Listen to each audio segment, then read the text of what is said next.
It was 4 a.m. when Karen Davenport marched out in a robe, holding a cordless leaf blower like it was a weapon of war, screaming at a group of sheriff deputies in full tactical gear who were mapping out search zones under a beige tent. She didn't know what the tent was for. She didn't ask. She just assumed it was illegal. The lead deputy turned slowly, squinting through the steam of his coffee, and said something Karen never expected to hear in her perfectly trimmed cul-de-sac. "Ma'am, this tent is a multi-agency command center for a missing officer who may be bleeding out in your community's greenbelt."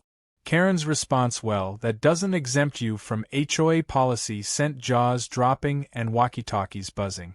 What started as a neighborhood squabble turned into a viral disaster involving search dogs, federal marshals, and a woman who mistook a rescue operation for a pop-up campsite. "My name is Max Yarrow and I live 2 lots over from Karen. I work as a wildlife biologist, which means I'm used to chaos that howls and bites, but I was never prepared for what it felt like to watch someone actively sabotage a missing persons operation. It all started on a foggy Monday morning. I woke up to the sound of helicopters circling and tires crunching over gravel. Outside my fence line, the empty grass plot that backed into the HOA's nature trail was buzzing with activity. A large tan tent was going up, and several black SUVs lined the path. I grabbed my jacket and wandered over, curious but not alarmed. A plainclothes officer nodded to me as I approached. "This is a temporary search HQ," he said. "One of our own went missing during the storm. We're setting up command here. The field's still technically outside HOA control, right?" He said it casually, but I could see the tension in his posture. This wasn't routine. Someone important was missing. I told him the lot used to be part of a cattle easement and was never annexed by the HOA. He seemed relieved and offered a quick thanks before returning to the logistics map pinned against the side of the trailer. It wasn't even 7 a.m. before Karen made her entrance. She burst onto the scene in fuzzy slippers, holding her iPad like it was a court order. "Who authorized this monstrosity?" she barked. No one responded at first. She stomped forward. "Is this a party tent? Is this some kind of unauthorized gathering on HOA land?" I stepped in gently, trying to de-escalate. "Karen, they're searching for a missing officer. It's a multi-agency thing. They've got permission." "Permission from who?" "Certainly not the HOA." She turned on her heel and began taking photos of the command tent, muttering about code violations. I could hear the dispatcher inside the tent radioing out search quadrants. Officers were moving quickly. Karen was just background noise to them at first. That changed an hour later. I was in my driveway when a sudden silence fell across the lot. Power had gone out in the tent. Radios flickered. A canine handler swore loudly. The large generator behind the tent sat dead. Someone had unplugged it. I ran over to see Karen standing next to the cable like she'd just performed a civic duty. "I told them this was not permitted," she said proudly. "They're disturbing the peace and making my dogs anxious." The deputy's face turned white. "You unplugged this. We had GPS sync with the tracker on our bloodhound. We just lost it." That was the only live ping from the officer's route. "Ma'am, step back now." Karen, still thinking she was on the right side of things, crossed her arms. "I know the bylaws. That tent is too large for temporary installations without HOA notice." The area erupted. Officers scrambled to reboot systems. One canine unit was dispatched to try to regain trail scent. I could hear the sheriff on the phone barking orders. Karen looked around, confused by the backlash. She didn't get it. This wasn't about code. Someone's life was possibly at stake. She just caused a critical delay in what could be the last window to find that officer alive. After being warned to stay off the premises, Karen marched home with her nose in the air and a half-hearted threat about calling the local news. I followed one of the techs as he worked to re-establish drone telemetry.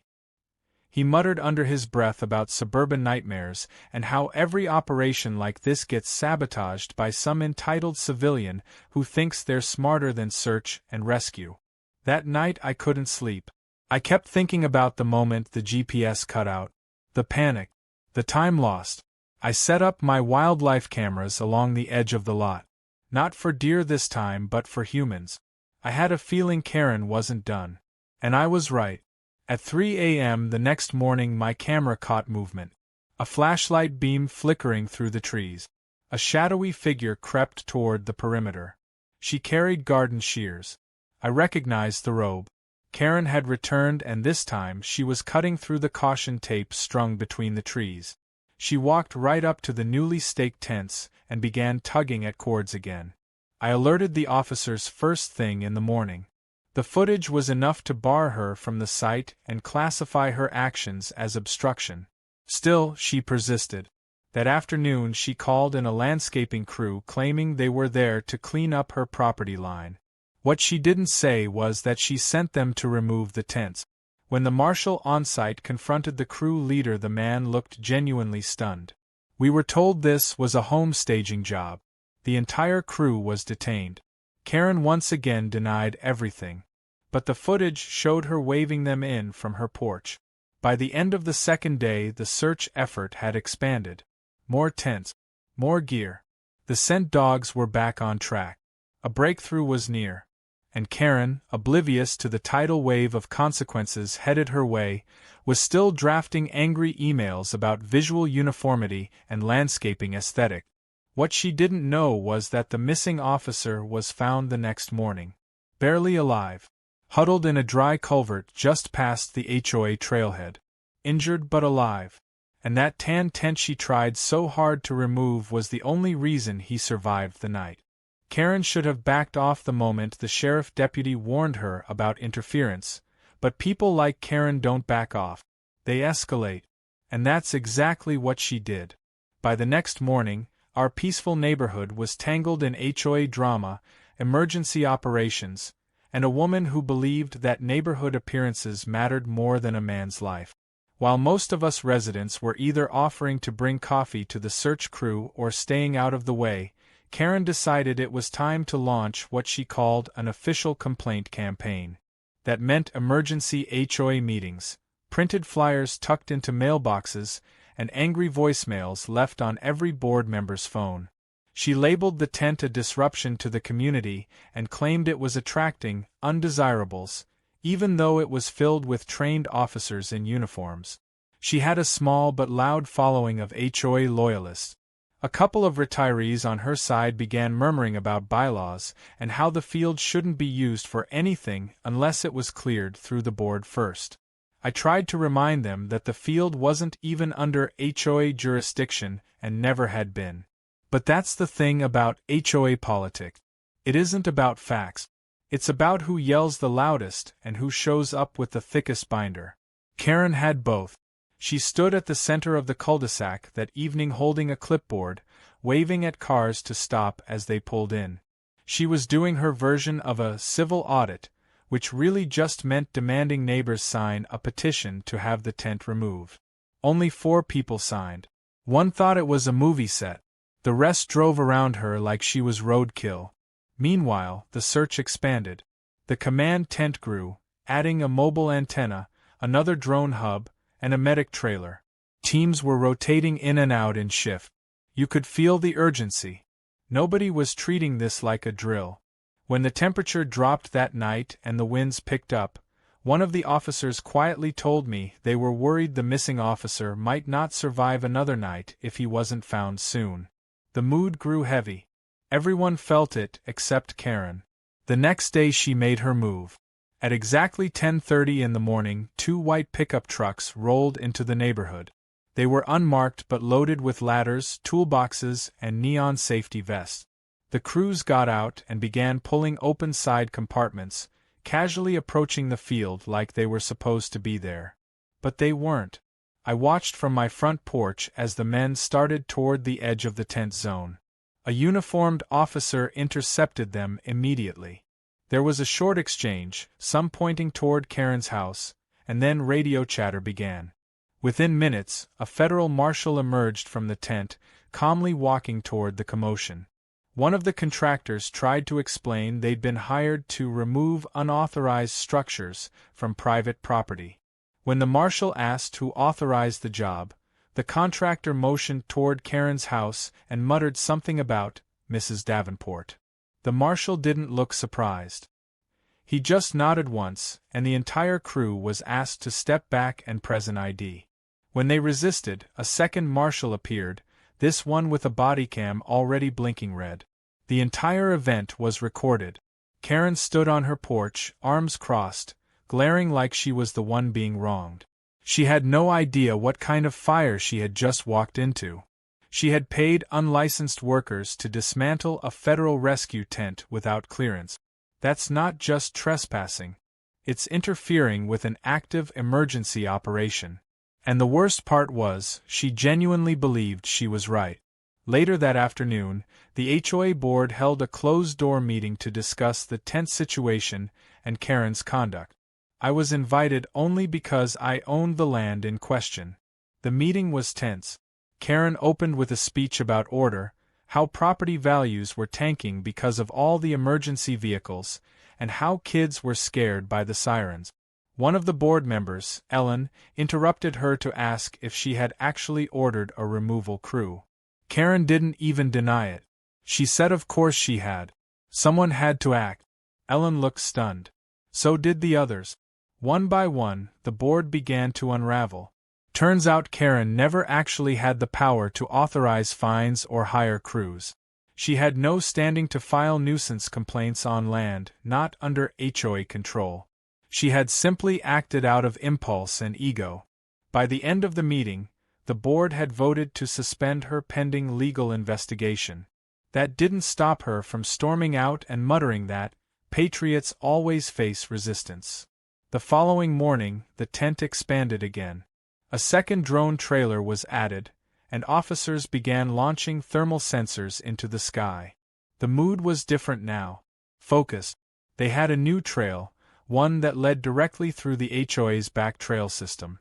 The Greenbelt had always been off limits to development due to wildlife preservation, which I helped get protected years ago. Now it was proving its value in a totally different way. I joined the deputy sheriff and one of the dog handlers as they followed a faint scent trail leading from the field through the woods. They were quiet but determined. Every sound was met with silence and scanning. When the dog barked twice and sat near a drainage culvert, the deputy radioed in and waved over a medic. It wasn't a body. Not yet. But it was something. Meanwhile, Karen was on the warpath again. She called code enforcement, the fire department, and even the mayor's office claiming there was an illegal military operation taking place near her property. Every agency she called had already been briefed. Her complaints were logged, noted, and disregarded. What she didn't know was that her name was now part of an active case under review for obstruction. That evening, I checked the footage from my wildlife cams again. One camera captured Karen walking along the trail behind my property with a tape measure and a notebook. She was documenting where tents ended and trails began, possibly to build some ridiculous argument about zoning infringement. What she didn't realize was that one of the officers she passed in plain clothes was recording everything. She greeted him with a smile, called him neighbor, and kept walking. I later learned that all of her activities were being cross-checked with operational logs. Every interruption, every call, every unauthorized action. It was all being compiled. And it wasn't just annoying anymore. It was dangerous. Every hour wasted responding to her antics was an hour the officer could be slipping further out of reach. That night I sat on my porch watching the search teams coordinate by moonlight. The tan tent glowed softly like a beacon in the dark. I thought about how close we were to losing everything because one woman couldn't accept that the world didn't revolve around her HOA rules. I didn't know yet that the next day would change everything. That they'd find him. That Karen's name would soon be known nationwide. But I did know this. The tent she hated so much was saving a man's life. And she was about to become infamous for trying to take it down. By the time the third morning rolled around, the neighborhood had stopped pretending this was normal. Satellite vans with dish antennas had begun parking along the outer road, and the story of the missing officer had caught fire on local news. Reporters cautiously hovered at the perimeter with long-lens cameras, careful not to interfere but eager to catch any detail. Most residents waved politely and kept their heads down, aware that something important was unfolding. Most of them. But not Karen. Karen saw the attention and interpreted it as an opportunity for her side of the story. Dressed in her finest purple power suit and standing in front of a flower pot display, she gave a self-recorded statement about how lawless and unsightly chaos had disrupted their peaceful suburban sanctuary. She emphasized the word sanctuary 3 times, then turned the phone to record the tan tent and helicopters in the background as though they were an invading army instead of life-saving personnel. What Karen didn't know was that someone in the sheriff's department had seen my wildlife cam footage from the night she snuck onto the field with garden shears. That same clip had been forwarded to the county prosecutor's office under a quiet inquiry into potential obstruction of an active emergency. Though no formal charges had been filed yet, the officers had already updated her file. She was now marked red in the incident management system with an advisory tag reading, "Do not engage without backup." That was the point we'd reached.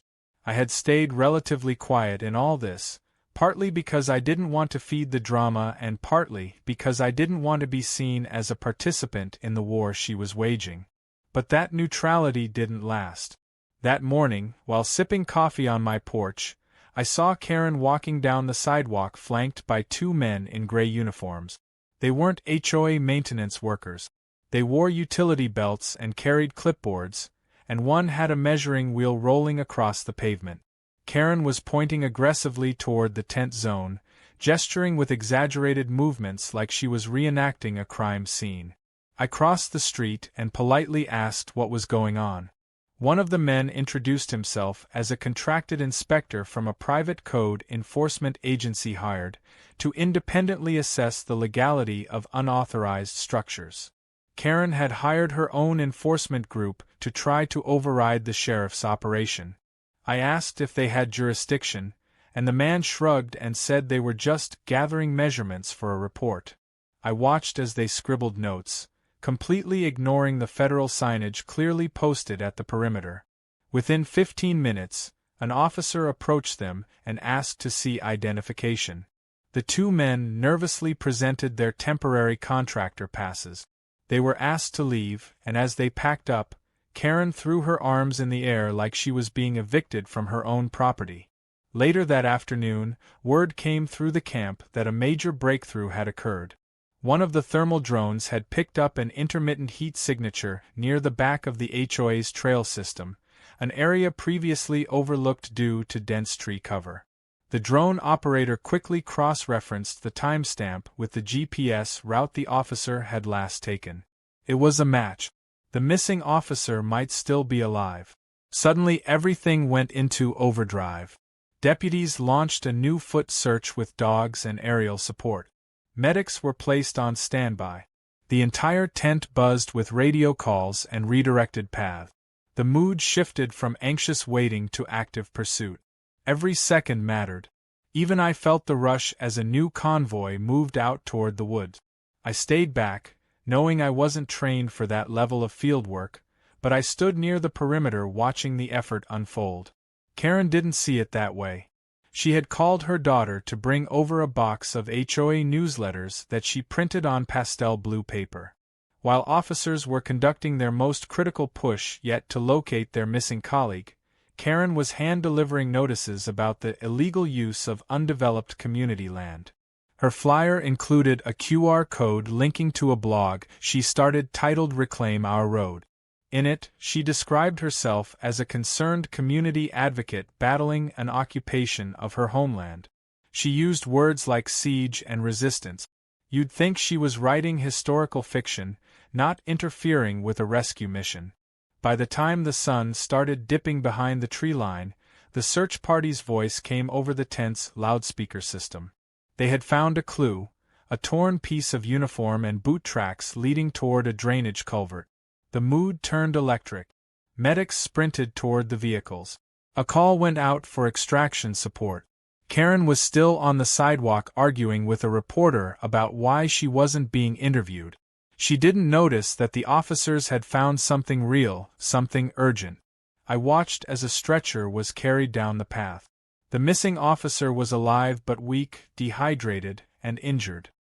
He had apparently taken shelter in the drainage tunnel and survived on rainwater. His radio had failed, but his training had kicked in. Wrapped in an emergency blanket, he gave a small thumbs up as he was loaded into the waiting ambulance. People around me applauded softly, some openly crying. It was a moment of quiet triumph after days of desperation. Karen, seeing the crowd gather, actually asked someone if this meant the tents could be taken down now. The woman she asked, a neighbor named Valerie whose cousin was one of the search team leaders, just stared at her without saying a word. Karen repeated the question. Valerie shook her head slowly and walked away. The next morning the headlines read "Local Officer Found Alive After Days Missing." Suburban search tent was key. One of the images used in the article showed the tan tent in all its functional glory: drones, search dogs, radios, medics, volunteers. It was framed in a way that made it look like a symbol of hope. What no one expected was that the article included a small section labeled "Local Controversy." That's where Karen's name first appeared. The article quoted the sheriff, who confirmed that interference from certain residents had delayed parts of the operation.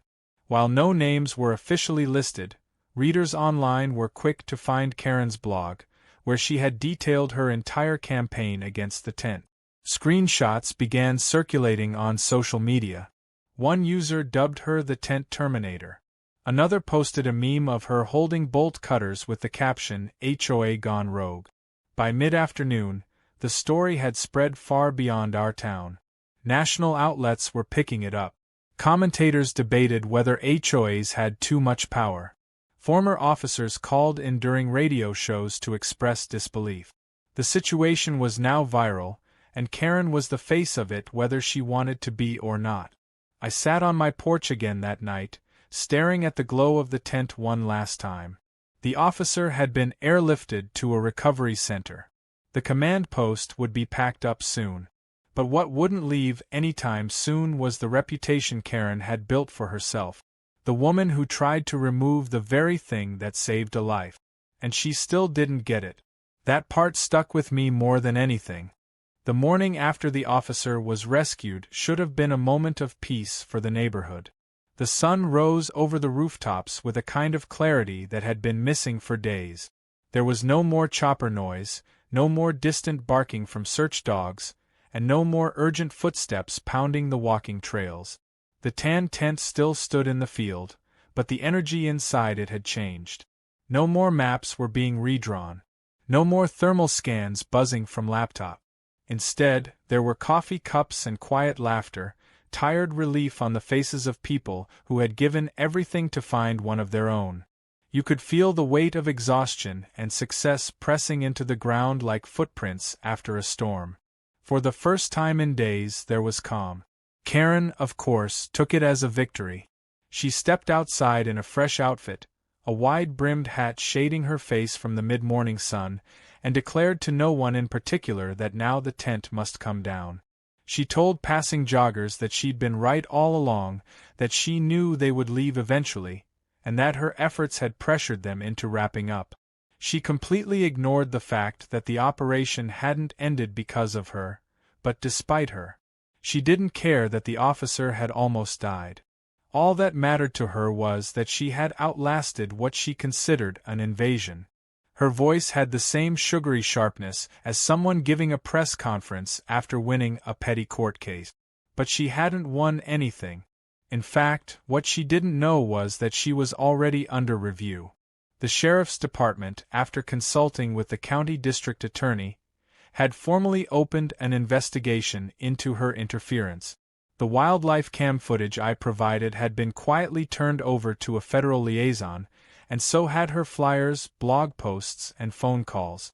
The marshal who had detained her hired crew 2 days earlier had submitted a sworn statement. All the pieces were being aligned behind the scenes. Karen was about to have her name read aloud in a courtroom for reasons she never anticipated.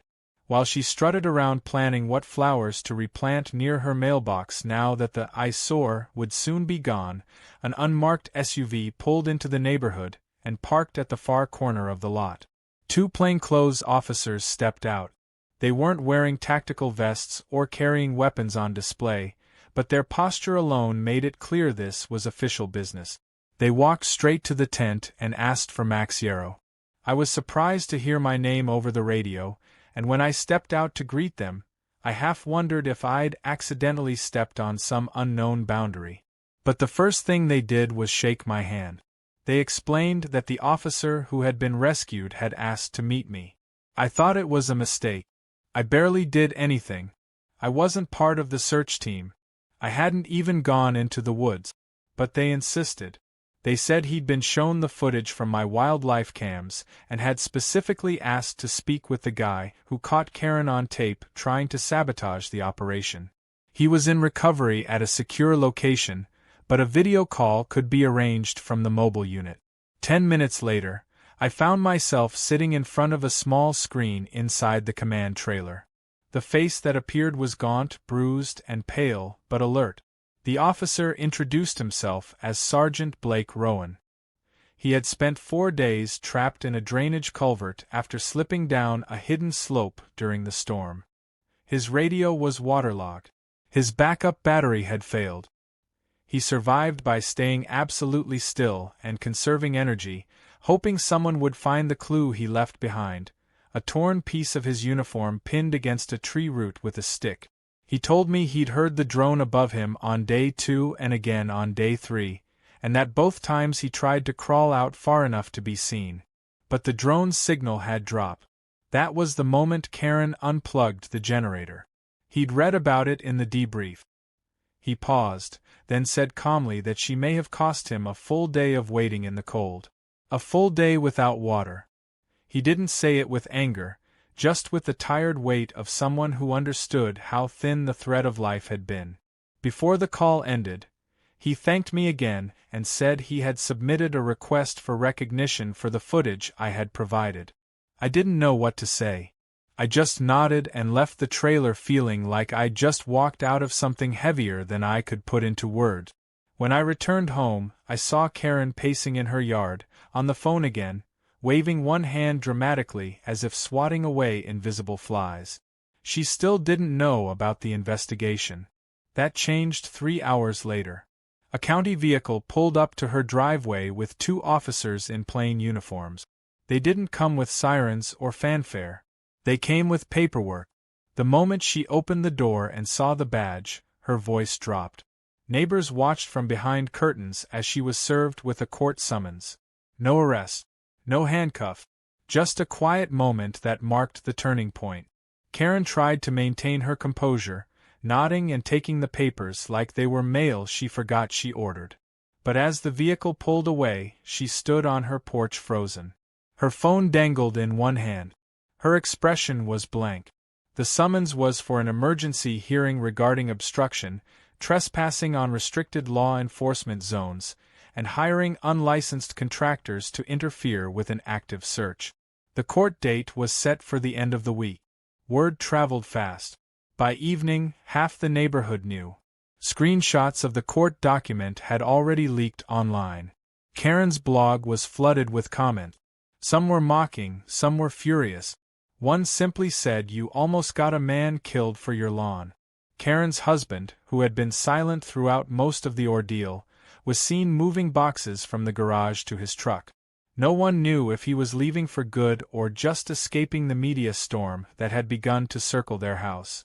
Reporters were back, this time asking pointed questions. Karen refused interviews, slammed her door, and put up a handwritten sign on the door that said no comment. It was taped with floral washi tape, the same kind she used for her HOA newsletters. The tan tent stayed up one more day as cleanup crews packed away equipment. Before they left, one of the officers asked me if I wanted to keep the bench the crew had brought in to use during break. I said yes. It wasn't much. Just a simple wooden seat with no back. But they'd carved a message into it before leaving. Always leave room for heroes.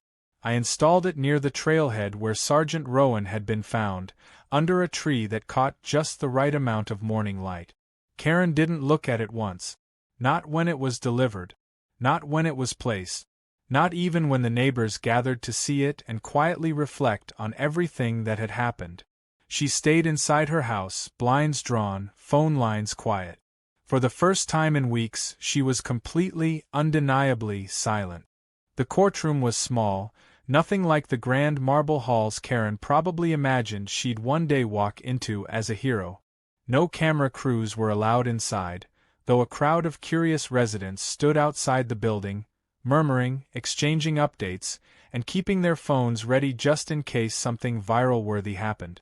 I didn't plan to attend initially, but one of the deputies who had worked the search called me the night before and encouraged me to come. He said it might be a good moment to see things come full circle.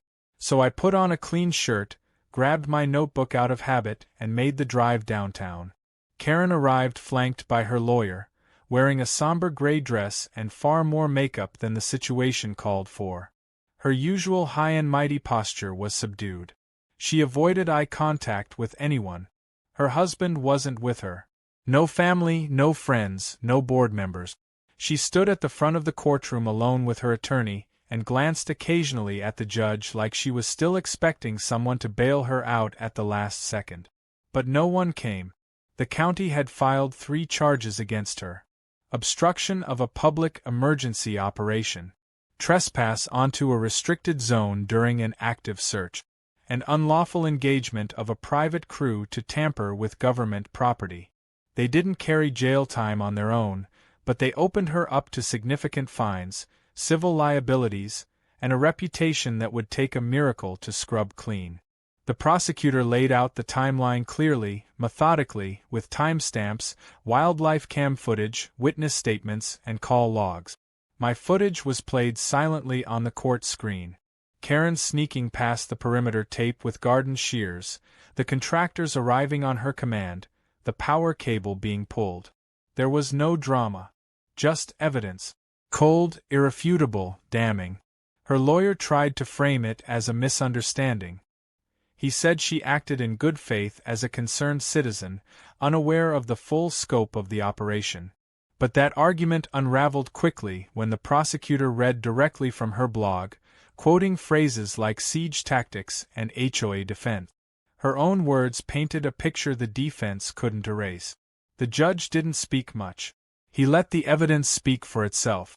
When he finally did speak, his words were measured and stern.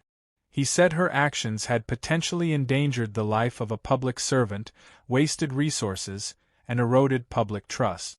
He didn't sentence her to jail, but he did order restitution for the search delay, mandatory community service, and most significantly, he barred her from holding any HOA leadership position for the next 5 years. When Karen walked out of that courtroom, she didn't walk like a president or a martyr. She walked like someone who had been publicly unmasked and finally realized how much damage her pride had caused. The crowd outside didn't cheer. They didn't boo either. They just watched her pass in silence. A few took photos. One elderly woman offered her a tissue, which Karen ignored. Back in the neighborhood, things began shifting almost immediately. The HOA board met the next week and formally voted to remove her name from all committees. Her newsletters stopped. The blog was taken offline. Someone anonymously taped a printout of her court footage to the HOA bulletin board with the caption "Cautionary Tale" in big black letters. The bench at the trailhead became a small memorial, with a framed photo of Sergeant Rowan left on it by someone who never claimed credit. 2 weeks later, something unexpected happened. The sheriff's department returned to the field. Not with tents this time, but with a small crew and a pair of news reporters. They were there to recognize the residents who had assisted in the operation. I hadn't expected to be called forward, but when they read my name and handed me a plaque, I saw my own face on a small fold-out display next to the timeline of the rescue. It wasn't about me, not really, but it was a strange feeling being appreciated for simply doing the right thing when someone else had tried so hard to make everything harder. Karen wasn't present for the event. Her blinds were closed as usual.